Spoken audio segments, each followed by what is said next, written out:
За сайн байцгаана уу? Энэ өдрийн мэндийг хүргье. За өчигдөр түрүүчийн 7 хоногоос хойш санхүүгийн зах зээл нэлээд савлгаатай байна. Ялангуяа хөрөнгийн зах зээл, алтны аншийн хөдөлгөөн, долларын хөдөлгөөн. За яагаад ингэж хоёр талын савлгаа үзүүлээд юм хэрэг манай нөгөө Дональд Трамп ерөнхийлөгч маань санхүүгийн зах зээлээр сийгадж байна. Нэгсэндөө хөрөнгө оруулагчдын мэдрэлээр наадж байна. Ийм үйл явдал өнгөрсөн 7 хоногийн 4-өөс хойш өчигдөр хүртэл үргэлжиллээ. За энэ яг юу болсон юм бэ? Тэг өчигдөр нэг Дональд Трамп нэг юм хэвлийнхэн мэдээлэл хийсэн байна. Тэгээ энэ юу ярьсан бэ гэд тэ. Нөхөр өнгөрсөн 7 хоногоос хойш энэ хүн рүү дайрсан байдаг. За би танарт зургийг үзүүлээ. Энэ хар зогсож байгаа хүн. За энэ хүнийг бол Жереми Паул гэж нэрлэж байна. Энэ хүн бол монголоор бол төв банкны ерөнхийлөгч гэсэн үг байхгүй. Америкийн холбооны нөөцийн сан гэж ярьдаг. Холбооны нөөцийн сангийн ерөнхийлөгч энэ хүн гэж. Тэгэхээр энэ хүнтэй зөрчил үүсгэсэн Дональд Трамп. За яагаад зөрчил үүсгэсэн бэ гэхээр ер нь ямар нэгэн байдал болоод эдийн засаг эвгүй байдалд ороход бол хамгийн их шүүмжиж дайрдаг хүний нэг нь холбооны нөөцийн сангийн тэргүүн байдаг. Ялангуяа Дональд Трампын хувьд бол 2018 онд Дональд Трамп ерөнхийлөгч байх үедээ энэ Жереми Паул гэдэг хүнийг томилж ирсэн. За холбооны нөөцийн сангийн тэргүүн яаж томилгдсон юм бэ те? Ерөнхийлөгч санал болгоод тэрийг нь яг конгресст оруулаад баталдаг. Тэгээд 4 жилийн хугацаатай суудаг. Энэ хүн маань болохоор 2018 онд ерөнхийлөгч болж ирсэн. Тэгээд 22 онд бол ерөнхийлөгчийн хугацаанд дуусахад Жо Байден ерөнхийлөгч захтай бол хугацаа сунгаад одоо энэ хүний суух хугацаа нь 26 оны 5 сар хүртэл суух. Дональд Трамп яагаад энэ хүн дээр зөрчил үүсгэсэн бэ гэхээр 2019 онд худалдааны дан анх эхлүүлж байсан яцад худалдааны дан те 25% тариф үзүүлж тэр үед анх гарч ирж илээ шүү дээ. Энэ үед ерөнхийдөө Америк эдийн засгийн нэг юм агших процессор орж ирсэн. Ажлын байр хомсдох ийм процесс орж ирсэн. Тэгэхээр энэ ажлын байр хомсдох энэ үйл явдал бохиолдоход одоо бодлогын хувьд арга хэмжээ авдаг ганц байгууллага нь төв банк гэж байна. За энийг юугаар хийдэг вэ гэхээр бодлон хүүгээр хийж байдаг. Хэрв Америкт ажлын байр хомсдод эхлэх юм бол төв банк яаж ажилладаг вэ гэхээр бодлон хүүгээ бууруулдаг. За бодлон хүүгээ бууруулахаар яадаг вэ гэхээр арилжааны банкуудын зээлийн хүү буурдаг ийм процесс. Тэгээ зээлийн хүү буурахаар бизнес эрхлэгчдэд илүү таатай бага хүүтэй зээл авах боломж олдоод тэрийгэ яг эргэлдүүлж ажлын байрыг нэмэгдүүлэх ийм утгаараа шууд бодлон хөнөөр нөлөөлнө гэж үзэж шийдвэр гаргадаг байхгүй. Тэр үед бол шийдвэр тэгж яага нэлээд шахамдуулаад би одоо ингээ хацтай худалдааны дан хийгээд Америкийг одоо ингээ эдийн засгийн өдөөш гаргаж ирэх гээд байхад манай дээр одоо төр зүрийн хямралын шинж тэмдэг ажиглаж байхад Жереми Паул чи юу хийгээд байна гэдэг зүйлийг ярьсан гэсэн үг байна. Дональд Трамп. Тэгээд бодлон хүүгээ бууруулчаач гэж ярьж байсан. За тэгвэл бодлон хүүгийн талаар харъя л та. За Америкийн нэгдсэн улсын бодлон хүү бол ер нь 20 оноос хойш 0.25% байсан ковид үеэр.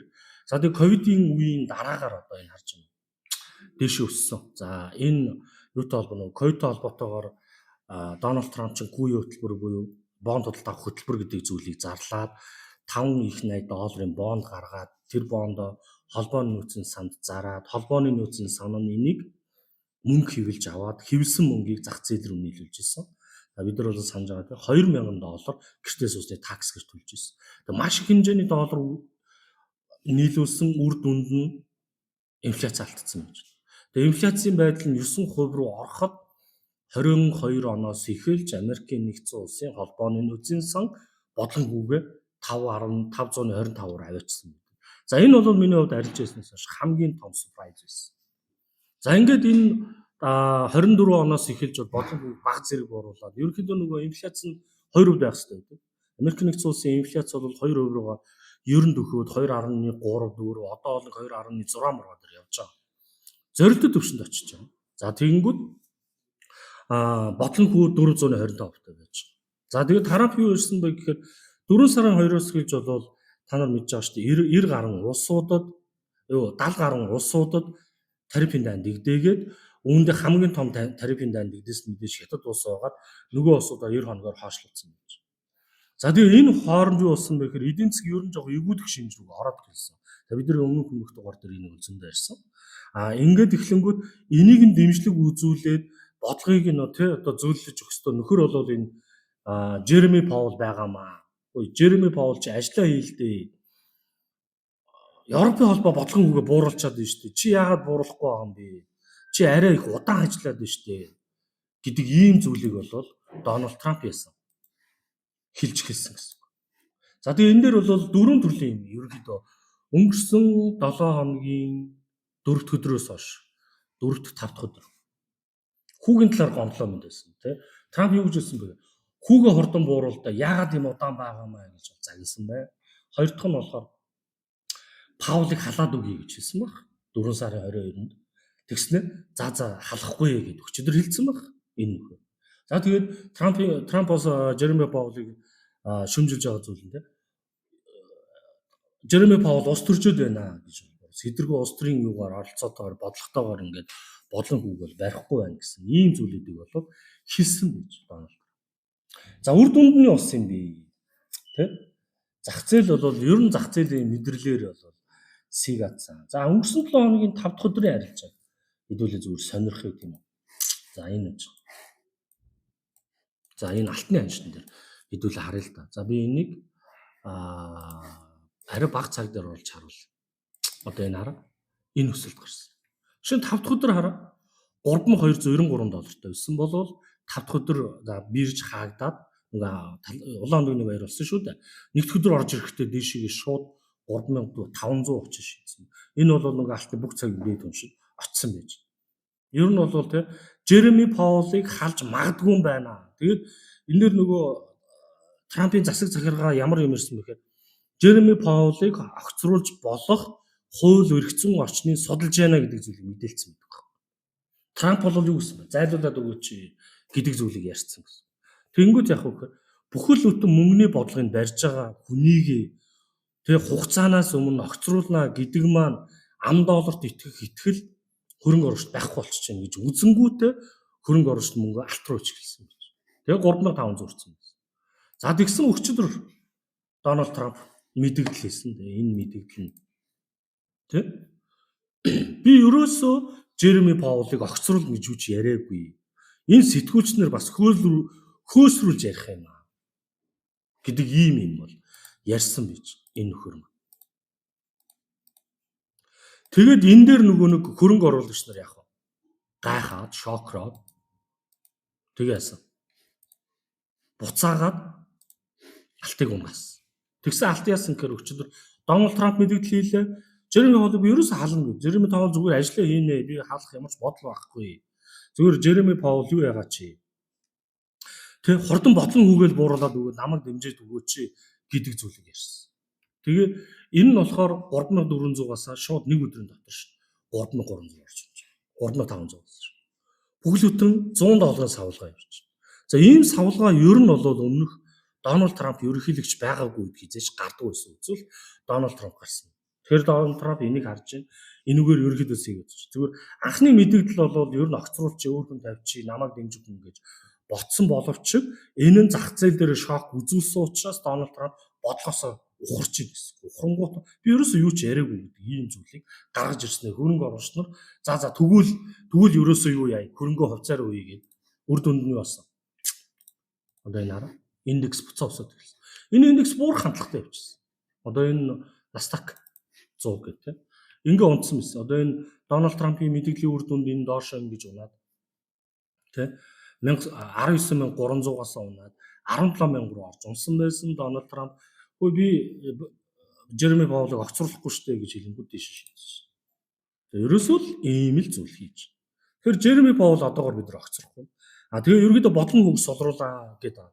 Гэхдээ Жереми Паулын бодлого ерөөсөө бодлон хөнгө солруулнаа гэдэг зүйл яг комент хэлэхгүй байна нэгдэж. Хоёр дэш Трампыг ингэж шахан дайрж байгаа зүйл дээр ямар нэгэн бас комент хэлэхгүй байна. Зүгээр л ажлаа би мөрөөрөө хийн. Яагаад ийм юм ярьж байгаа гэхээр та нар мэдэх бах зарим нэг. Америкийн төв банк бол харт бус үйл ажиллагаа явуулдаг.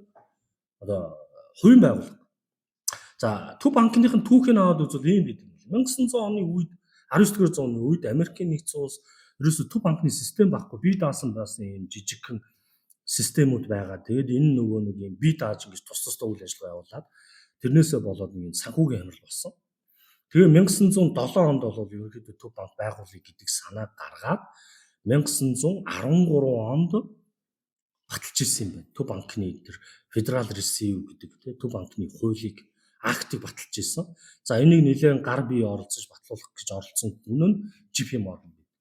Тэгэхээр албан бусаар одоо зүгээр ингээд яриагаар ярих юм бол Америкийн Төв банкыг еврейчүүд татдаг гэж ярьдаг. Одоо нөгөө 150 еврей гэр бүл дэлхийн санхүүгийн захиалгыг татдаг гэж ярьдаг шүү дээ. Тэрний хамгийн том төлөөлөл бид нар аюул олон тиймэрхүү бичлэг контентууд мэдээлэлүүд уншиж байсан. JP Morgan, Rothschild, Rockefeller гэдэг нэг юм гурван том гэр бүл. Ялангуяа Rothschild-ийн гэр бүлийн талаар домог юм шиг яриаддаг. Тэгэхээр энэ гэр бүлүүдийн мэдэл тэр банкыг байдаг гэдэг яриа байдаг. Тэгэхээр мэдээж конгрессор Трампын санал болгосноор оруулж баталж байгаа боловч энэ хүнийг батлуулаа, энэ хүнийг л тавьмаар байна гэдэг мессежийг өгдөг нөхдүүд нь тэр. Тэгээд яаж үйл ажиллагаа явуулдаг гэхээр холбооны нэгдсэн сангийн төв нь Вашингтонд байгаад нийт 12 салбар байж. Бие даасан. Тэгээ энийг юу гэж тайлбарлаад улс их гэж вирус ярьдаг. Нийтийн болон хувийн хөвшил хосолсон гэж ярьж байна. Тэгээ нээлттэй гэдэг ингээд ийм юм аа. Нээлттэй гэдгээ улс төрийн баг зэрэг оролцоотой гэсэн юм яриад байна. Тэгэхээр энэ банк яг юу хийдэг вэ гэхээр нэгдэж инфляцийг барих хэрэгтэй байдаг. Хоёр дахь нь болохоор ажлын байрын нэмэгдлийг асуудаг. Тэгээ энэ хоёрыг л ингээд тэнцвэржүүлж барих хэрэгтэй байдаг. Энэ яг Монгол банктай адилхан гэсэн. Гэхдээ Монгол банкны хувьд аваад үзвэл Монгол банкны ерөнхийлөгчийг мэдээж яг нь улсын хурал дээр хилцэж байгаа томилдог. Ерөнхийдөө зарчим адилхан. Гэхдээ улс төрийн нөлөө Америкт бодвол илүү өндөр байдаг бол Америкийн нэгдсэн улсын Төв банк бол улс төрийн нөлөө бага байдаг. Тэр ч утгаараа Jeremy Powell Трампыг шахамдуулаад байгаа бодлого өсгөөч гэж орилоод байгааг бол нэг тийм тоохгүй байгаа. Яагаад гэхээр яг бодлогоороо эдийн засгийн механизмаараа харж шийдвэр гаргана. Одоогоор бол холбооны нөөцийн сан тэгээ бодлогын хөгс бууруулах ямар нэгэн шалтгаан олж хараагүй гэж үзээд байгаа учраас бууруулахгүй. Тэгэхээр цаашдаа явах уу гэхээр Трамп бол ямар нэгэн байдлаар бол Jeremy Powell-ыг огцруулах бодлого ахиж гарахгүй байх магадaltaй юм байна. Шалтгаан нь эдийн засаг дээр бол нэлээд том шок үзүүлэх хямралыг илүү хурцсах юм агталтай. Тэгэхээр нэгсэндээ Трамп бол санхүүгийн зах зээл тоглож байна. Дээрээс нь Трампын бодлого 2-3 хоногийн дараа ээлжилж ингээд эсэргээр эргэж байна. За бид нар мэдэн шүү дээ худалдааны дайнд хийгдсэн тийм. Тэгтэл яасан. Хятад яагаад бидэртээ хилцээр хийнэ гэж ярихгүй байна гэжсэн нь одоо болохоор 5 сард хилцээр хийнэ бид хоёр уулзах байгаа гэж яриад хэлж байна. Тэгэхээр энэ хүний яриад байгаа бодлого шийдвэр түргэн хугацаанд өөрчлөгдөж байна. Бид нар энэ шийдвэрт нь тааруулж түргэн хугацаанд маневртайгаар хөрөнгө оруулалтынхаа шийдвэр гаргахгүй бол бид нар маш том алдагдал эрсдэлд орох юм магадлал бас үүсэж байна.